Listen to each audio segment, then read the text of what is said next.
Olá, tudo bem?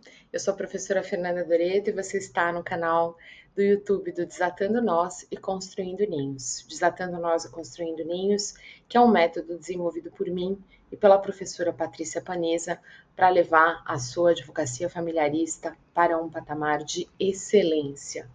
Hoje a gente vai ter uma conversa muito séria, a gente vai falar sobre fraude à partilha, formas pelas quais a fraude à partilha se apresenta, ou seja, como é que você descobre se teve alguma fraude, e também meios para você se defender contra essa violação dos direitos do consorte que está sendo prejudicado, tendo, portanto, a sua ameação surrupiada ali, né, diante das condutas absolutamente ilícitas e antiéticas da parte contrária, né?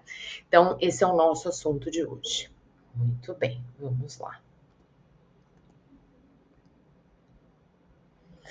Bom, quando a gente fala de fraude à partilha, a gente está falando de uma tentativa de frustração da ameação do outro consorte. Antes de falar efetivamente sobre essas tentativas, né, eu queria tratar com vocês um pouco também dos motivos. Por que alguém toma providências no sentido de buscar frustrar a ameação do outro consorte? E eu tenho assim uma teoria baseada nos meus anos da advocacia familiarista, que são ali, né, tá beirando, né, um quarto de século, então que eu gostaria, que eu acho que eu já percebi um pouco, né, tem um pouco de lugar de fala para dizer o que eu acredito que acontece, como é que eu acho que acontece e por que eu acho que acontece. Então, primeiro eu quero falar o do porquê.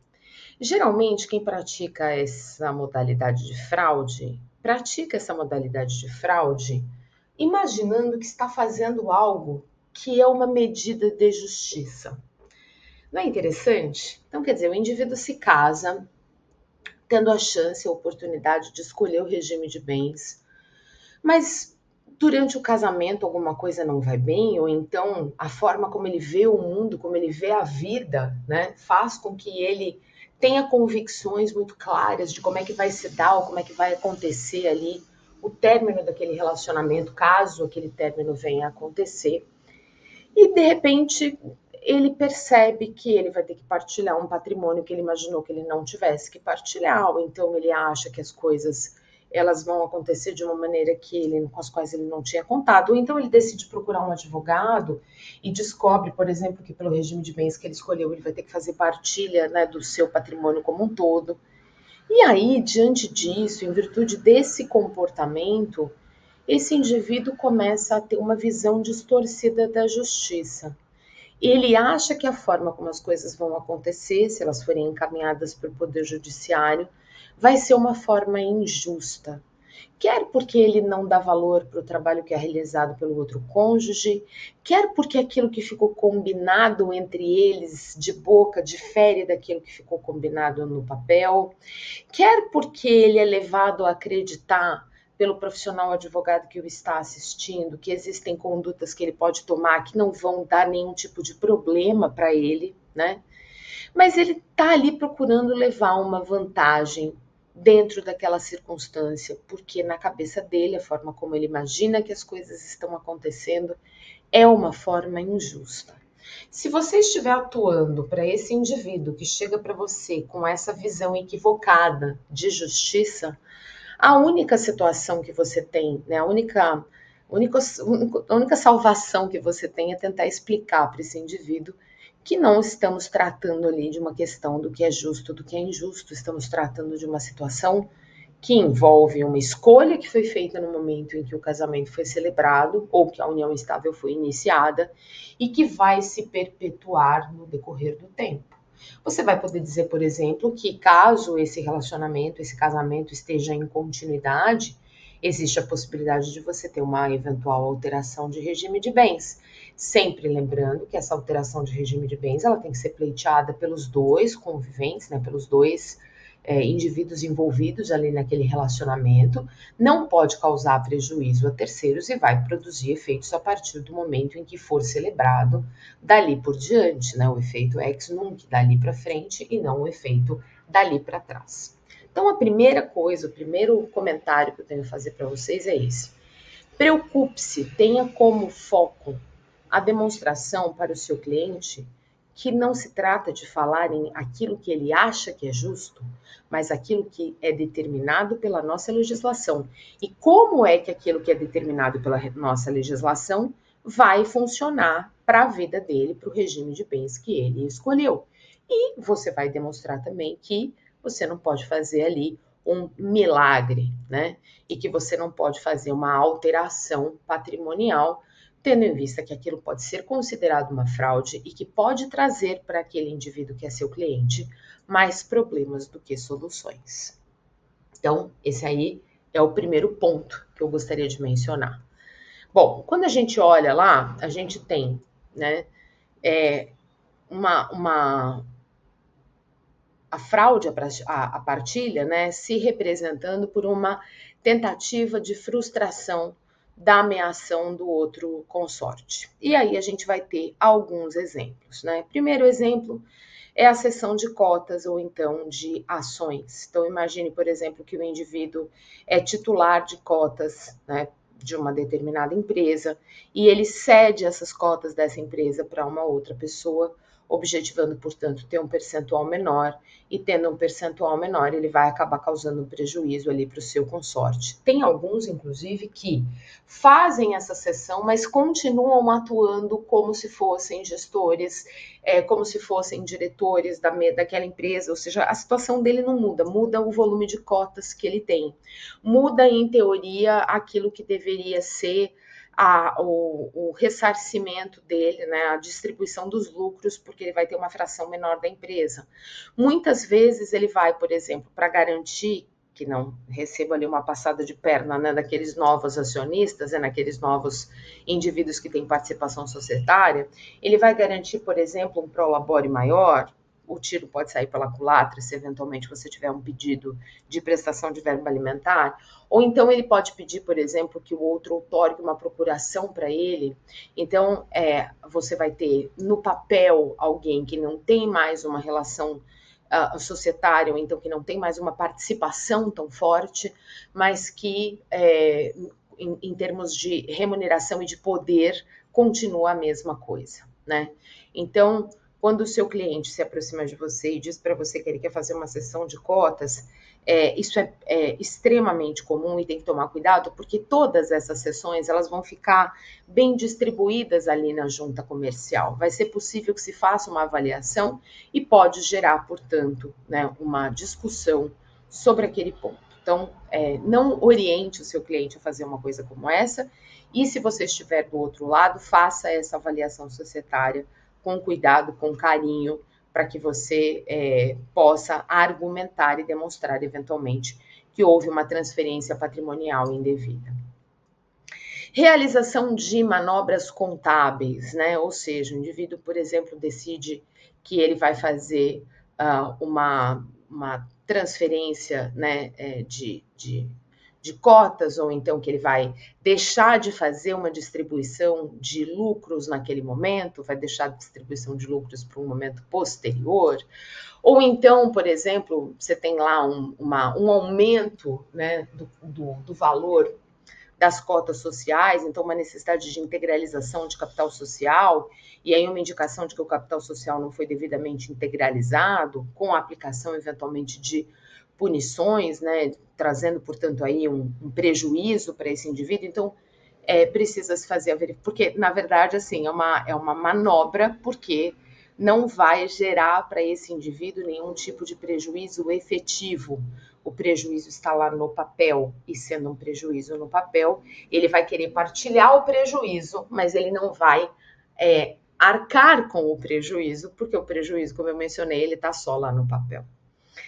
Celebração de contratos de empréstimo fictícios, né? Uma outra forma de você fazer aí uma realização de um aumento do endividamento, principalmente endividamento de empresa, ou então endividamento da própria pessoa, né? Então, ele celebra contratos e muitas vezes até mesmo celebra esses contratos com a anuência, tendo como a esposa ou tendo como o marido avalista daqueles contratos de empréstimo que foram firmados. Então, precisa tomar muito cuidado aí nesse ponto, porque isso pode gerar um prejuízo ali para aquela sociedade conjugal.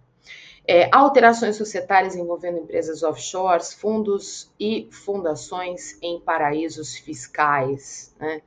Então, você tem, por exemplo, empresas que vão fazer parte da empresa, ou seja, diminuindo em tese o poder daquele indivíduo, e quando você vai ver, esse indivíduo é sócio de uma empresa que está lá no paraíso fiscal, mas que você não tem condição de acessar. Ou seja, na prática, parece que a fração societária dele diminuiu, quando na verdade a fração societária dele continua, ou dela continua exatamente a mesma. Ele apenas usou de uma manobra aí para conseguir imaginar, né, para conseguir fazer crer, ou lançar ali uma cortina de fumaça, para que dê a impressão de que ele está, que a empresa teve uma diminuição, ou que ele teve uma diminuição no patrimônio da empresa. Um outro ponto também é o endividamento da empresa, né? Muitas vezes esse endividamento acontece de uma maneira controlada, mas quando isso é apresentado para as outras pessoas, não aparece de uma forma controlada. Então, é muito comum, por exemplo, no escritório, a gente falar o seguinte, né? Qual foi o faturamento da empresa nos primeiros 12 meses, né? Nos últimos 12 meses do ano? O faturamento da empresa foi lá, sei lá, de 12 milhões, né? Aproximadamente 1 milhão por mês. E aí aparece lá um endividamento altíssimo, mas não foram pagos os impostos, né? A manobra dos impostos é uma manobra absolutamente controlada, porque tem ali uma visão de que vai se pedir um parcelamento que vai muito provavelmente ser autorizado pela prefeitura, ou então vai se fazer uma proposta de pagamento, né, ou pelo Estado ou pela União, e vai se fazer uma proposta de pagamento à vista. Então, quer dizer, você vai deixando a coisa explodir num determinado nível de que aquilo é controlável, né? Mas a pessoa que está de fora meio que se apavora, porque ela fala, nossa, eu nem sabia eu não sabia qual era o faturamento, mas eu também não sabia que tinha uma dívida desse tamanho, né? Então precisa tomar cuidado também para que você tenha essa visão, né, de que muitas vezes essa empresa tem um faturamento muito alto, tem impostos muito altos a recolher, mas tem um bom lucro. Mas de propósito, de maneira proposital, aparece lá um endividamento igualmente altíssimo para dar para aqueles indivíduos, né, uma espécie de margem de negociação, demonstrando, portanto, que a empresa não tem assim todo aquele valor que ela aparentava ter, porque existem as dívidas, sendo que esse endividamento é um endividamento controlado, quer dizer, o indivíduo sabe exatamente como é que ele vai conseguir se recuperar daquele endividamento. Então, ele está fazendo aquele endividamento de propósito para causar ali um malefício no momento da partilha. Outra coisa também, né, que a gente tem visto muito é a contratação de previdências privadas, né? A previdência privada, ela é um investimento, a gente tem a verificação aqui do Superior Tribunal de Justiça, que sendo uma previdência privada aberta, ela é entendida como um investimento, ou seja, vai ser partilhada entre os cônjuges. Entretanto, em algumas circunstâncias, essa previdência privada acaba sendo uma justificativa, por exemplo, para transformar o outro cônjuge em refém. Então, assim, mas eu fiz essa previdência privada aqui em benefício dos nossos filhos, tem os nossos filhos como beneficiários. Se eu tirar esse valor daqui, a gente vai pagar um valor muito alto de imposto.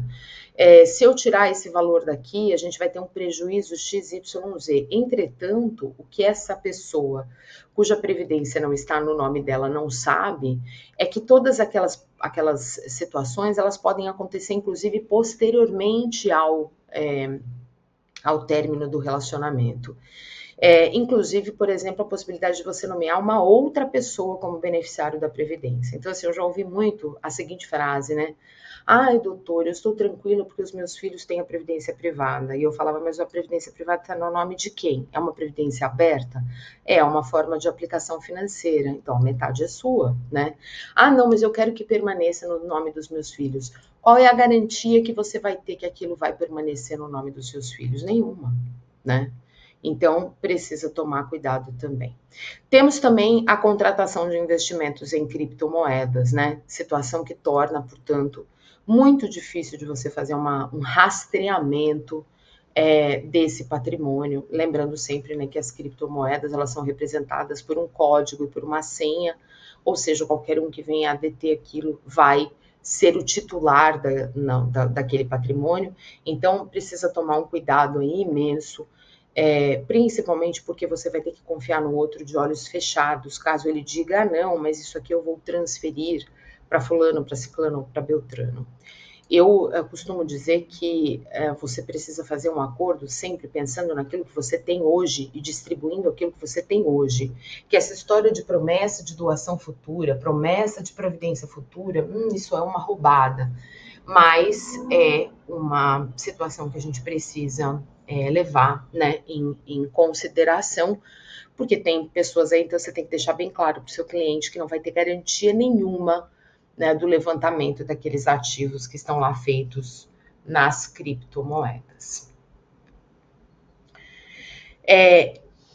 Um outro assunto que eu trago para vocês e que eu acho que é importante é a questão do dolo no desvio do patrimônio e a possibilidade da aplicação da pena de sonegados, que está prevista no artigo 1992 do Código Civil, né? Ou seja, um instituto do direito das sucessões que poderia muito bem ser aplicado no direito das famílias e que traz, portanto, a perda, né, do bem, né? Porque quando você tem ali os sonegados, né, e a demonstração, portanto, que aquele patrimônio ele foi desviado com o objetivo de trazer um prejuízo, de trazer uma lesão para aquela meação, existe sim a possibilidade de você exigir que aquele desvio patrimonial seja punido de alguma forma, né?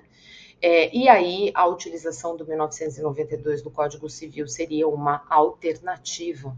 Ou seja, bom, não quis me lesar, não quis ocultar minha ameação, não quis trazer um prejuízo, não quis produzir uma fraude, então agora que seja apenado com a perda do patrimônio, conforme a gente tem no artigo 1992 do Código Civil.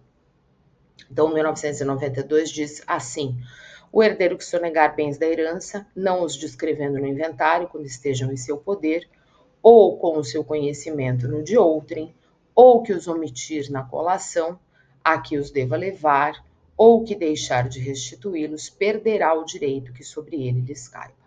Então, é uma forma que o artigo 1992 tem de trazer ali uma punição para aquele indivíduo que pratica a fraude na partilha no direito das sucessões, e a sugestão, portanto, é que isso seja trazido para o âmbito do direito das famílias. Outro ponto que eu acho que é extremamente importante, extremamente relevante, né, é o questionamento que eu coloco a seguir, eu já vou responder que, no meu entendimento, sim, né, vamos lá. Podemos entender a fraude e a partilha como uma violência psicológica ou patrimonial? Então, gostaria de apresentar para vocês aí o conceito, né, da Lei Maria da Penha, que no seu artigo 7º apresenta que são formas de violência doméstica e familiar contra a mulher, entre outras, a violência psicológica, entendida como a conduta que lhe cause dano emocional e diminuição da autoestima, ou que lhe prejudique e perturbe o pleno desenvolvimento, ou que vise degradar o controle de suas ações, comportamentos, crenças e decisões mediante ameaça, constrangimento, humilhação, manipulação, isolamento, vigilância constante, perseguição contumaz, insulto, chantagem, violação da sua intimidade, ridicularização, exploração e limitação do direito de ir e vir, ou qualquer outro meio que lhe cause prejuízo à saúde psicológica e à autodeterminação. E o inciso 7, a violência patrimonial é entendida como toda e qualquer conduta que configure retenção, subtração, destruição patrimonial ou total dos seus objetos, instrumentos de trabalho, documentos pessoais, bens, valores e direitos ou recursos econômicos, incluindo os destinados a satisfazer as suas necessidades. Então, num primeiro momento, você pode falar em violência psicológica quando a violência psicológica se revelar como uma ameaça constante, né? Ah, você quer os direitos que você tem sobre a empresa? Que você não vai ser sócia, você sabe, né? Você vai ter que fazer ali uma avaliação sobre o valor. Mas não esquece, viu, que se você tem direito a uma avaliação daquilo que é o ponto positivo, daquilo que é ativo, você também vai ter que arcar com o passivo. Se eu fosse você, eu tomava cuidado, porque você está imaginando que você tem um ativo maravilhoso e, na verdade, você só tem passivo. Ah, cuidado, hein? Você quer mesmo entrar nessa seara? Então eu vou demonstrar todo o prejuízo que eu tive nos últimos tempos e vou cobrar esse prejuízo de você. Porque você agora só quer ter o lucro? Não, então eu vou também te impor o prejuízo, sendo que essa pessoa nunca participou de atos de decisão na empresa, essa pessoa não estava envolvida na empresa, mas ela tem direito ali àquela expressão patrimonial em virtude do regime de bens pelo qual ela era casada. Então tem que fazer essa observação criteriosa se não existe esse tipo de violência aí se implementando, né, com essas ameaças veladas, tentando dizer, olha, mas você quer isso, mas você está esquecendo aquilo. Ah, você quer a empresa, pode ficar com ela. Só que você paga a dívida lá com a Receita Federal, que é monstruosa, né? Então precisa tomar cuidado com esse tipo de comportamento, que pode ser praticado pelo seu cliente sem que você saiba. Então, o seu cliente às vezes pode estar praticando esse tipo de violência psicológica. Então, você tem que orientá-lo a não fazer esse tipo de comentário, porque isso pode ser visto sim como uma forma de ameaça para que a pessoa escolha um determinado caminho sem que ela tenha essa autodeterminação, ou seja, ela se vê forçada a aquilo. E a violência patrimonial, porque você está fazendo uma ocultação patrimonial efetiva, está querendo tirar do outro a determinação sobre o seu próprio patrimônio. A gente também tem, né, a questão da prática do estelionato, que pode acontecer, né, entre, né, um cônjuge querendo prejudicar o outro, mas a gente também tem, lá no artigo 181 do Código Penal, tanto no âmbito da sociedade conjugal como no âmbito da união estável, a imunidade penal, que não vai valer para terceiros, né? E tem também a possibilidade de um crime de fraude processual. Veja que aí a gente está falando, né, no âmbito da sociedade conjugal ou na união estável, mas se a sociedade conjugal acabou, se a união estável acabou, aí o crime pode sim, eventualmente ser praticado, né? Então a gente tem lá o 181 dizendo que é isento da pena quem comete qualquer dos crimes previstos neste título, um deles é o crime de estelionato, né? Em prejuízo de cônjuge na constância da sociedade conjugal. Então, se o casamento acabou, o crime vai acontecer. Mas você tem a fraude processual que está no 347, inovar artificiosamente na pendência de processo civil ou administrativo o estado de lugar, de coisa ou de pessoa com o fim de induzir em erro o juiz ou o perito. Então precisa tomar muito cuidado. Eu falo assim, cuidado, porque eu também sei que estou falando com advogados que muitas vezes estão atuando para os seus clientes e que não conseguem nem sequer ter a dimensão do que o cliente está fazendo ali, porque muitas vezes a gente chega com a informação pronta, a gente chega com o balanço pronto, a gente chega com as dívidas prontas, e por mais que a gente tenha uma conversa franca com o cliente, ele muitas vezes não conta para a gente 100% daquilo que ele está fazendo, né, que ele anda aprontando. Então, você trazer essas informações eu acho que é importante. Dizer, olha, toma cuidado, né? Porque se você está praticando isso, você pode ser enquadrado neste crime. Se você está praticando aquilo, você pode ser enquadrado em outro crime. E aí, veja, você vai sair do âmbito civil, vai sair do âmbito da família e vai para o âmbito penal. Então, tome muito cuidado. Então, acho importante que a gente tenha aí sempre essa visão. Por fim, eu queria falar sobre a desconsideração da personalidade jurídica e também a desconsideração inversa da personalidade jurídica, que está lá no artigo 50 do Código Civil e que aponta, né, que você pode ter um cônjuge ou um companheiro empresário que vai se valer da pessoa jurídica por ele controlada ou então por interposta pessoa para subtrair o direito do outro cônjuge E aí, justamente, né, por conta daquela relação afetiva que existe entre eles, quer dizer, não existe uma desconfiança imediata.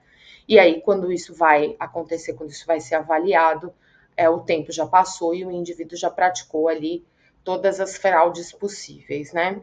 Então, nesse caso, você pode pedir a desconsideração da personalidade jurídica ou então a desconsideração inversa da personalidade jurídica. A desconsideração da personalidade jurídica vai acontecer quando eu tiver uma empresa que estiver sendo utilizada de uma maneira equivocada, né? Ou seja, com o esvaziamento dessa empresa e o empobrecimento dessa empresa para que os seus sócios ou as pessoas que estão na sua gestão sejam beneficiados. Então você olha para a empresa, por fora ela é uma maçã muito bonita, e quando você abre, a maçã está preta, a maçã está podre, porque ela foi esvaziada. Então aí você pede para desconsiderar a personalidade jurídica, tentando descobrir na pessoa dos sócios ali para onde é que foi o patrimônio daquela empresa. E você tem a desconsideração inversa, essa é muito mais comum, que a gente usa muito mais no direito de família, que é justamente quando essa empresa ela é utilizada para criar um empobrecimento das pessoas. Então, os carros que são os carros da família, que são pagos pela família, estão no nome da pessoa jurídica. Todos os pagamentos que são realizados estão no nome da pessoa jurídica. Então, você olha para o indivíduo, por exemplo, ele tem um prolabore de 10 mil reais, mas a família vive num patamar de 50, 60 mil reais por mês. Alguém está pagando a conta. Quem está pagando a conta é a empresa. E aí isso vai refletir na hora, por exemplo, de você fazer um pedido de alimentos. Porque ele vai dizer, eu tenho um prolabore de 10 mil. Sim, mas as contas não são pagas por você, as contas são pagas pela empresa. Vamos avaliar o que a empresa está pagando? Então aí você vai ter a desconsideração inversa, demonstrando que essa pessoa jurídica, ela é um arremedo daquele lar, né? E que, portanto, aquele patrimônio precisa ser objeto de uma avaliação, um objeto de um estudo. Trouxe aqui para vocês uma matéria que a gente teve no Superior Tribunal de Justiça, né, em que a jurisprudência do Superior Tribunal de Justiça, em casos excepcionais, tem admitido a responsabilização patrimonial da pessoa jurídica pelas obrigações pessoais dos seus sócios e dos seus administradores, né? Então, por meio de uma interpretação teleológica do artigo 50 do Código Civil, diversos julgados do tribunal têm aplicado a desconsideração inversa da personalidade, afastando, portanto, a autonomia da sociedade para coibir fraude, abuso de direito e, principalmente, o desvio de bens, né? Então, aí tem a apresentação, né, da teoria maior e da teoria menor, né? Então, aí você tem a teoria maior. O ministro Vilas Boas Cuevas apontou que foi adotado pelo nosso sistema a teoria maior para admitir que o patrimônio particular dos sócios ou dos administradores seja alcançado para coibir as obrigações assumidas pela sociedade quando verificado o abuso por parte delas, traduzido, portanto, em desvio de finalidade ou confusão patrimonial. E a situação inversa, conforme ensina o próprio ministro Vilas Boas Cuevas, pode ser aplicada quando, por exemplo, os sócios ou os administradores esvaziem o seu patrimônio pessoal para ocultá-lo de credores, inclusive os credores alimentares, né? Então, como eu mencionei, né, também com o objetivo de criar ali uma ilusão patrimonial. Então,